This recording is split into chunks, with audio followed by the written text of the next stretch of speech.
राष्ट्रवादी युवक काँग्रेसचे प्रदेशाध्यक्ष महबूब इब्राहिम शेख यांच्यावरील खोटा गुन्हा मागे घेऊन या षडयंत्रामागे कोणाचा हात आहे याचा शोध घेऊन योग्य ती कारवाई करावी या मागणीसाठी आज राष्ट्रवादी युवक काँग्रेसने धुळे जिल्हाधिकाऱ्यांना निवेदन देत निवेदन गृहमंत्री अनिल देशमुख यांना पाठवण्यास सांगण्यात आलं।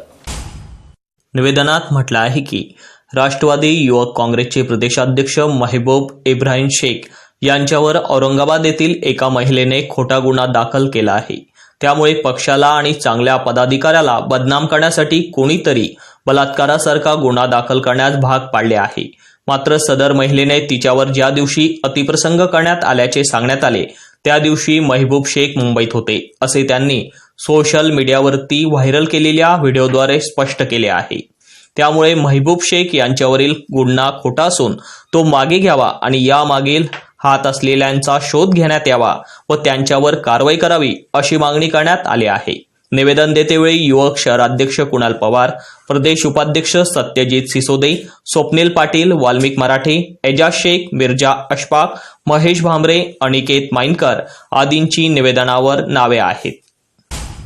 प्रदेशाध्यक्ष माननीय महबूब इब्राहिम शेख यांच्यावर 2 दिवसापूर्वी औरंगाबाद पोलीस स्टेशनमध्ये 376 असा बोगस गुन्हा दाखल करण्यात आला। एका जनसामान्य कुटुंबातला व्यक्ती हा प्रदेशच्या पदावर जातो याचा अर्थ तुम्ही त्याच्यावर कुठल्याही प्रकारचे आरोप करून त्याच्या राजकीय व सामाजिक आयुष्याला खराब करायचा अधिकार हा कुठल्याही व्यक्तीला नाहीये। याच्या मागे कुठली शक्ती आहे आणि असे गुन्हे जर सामाजिक आणि राजकीय लोकांवर व्हावं लागले आणि त्याच्यावर कुठल्याही प्रकारचा प्रशासनावर दबाव न आणता हे जे गुन्हे दाखल होत असतील तर या अशा शक्तींचा आणि अशा लोकांचा आम्ही निषेध करतो। महबूब इब्राहिम शेख हे अतिशय सामान्य घराण्यातले आहे। त्यांच्या घराची पार्श्वभूमी बघितली तर त्यांच्या घरात कोणी आमदार नाही, खासदार नाही, ग्रामपंचायत सदस्य नाही, अशी व्यक्ती ही प्रदेशचे अध्यक्ष होते। ही महत्त्वाची गोष्ट आहे। आदरणीय पवार साहेबांच्या या विजननी असे जनसामान्य लोकांना विविध पदांवर जायची संधी मिळते।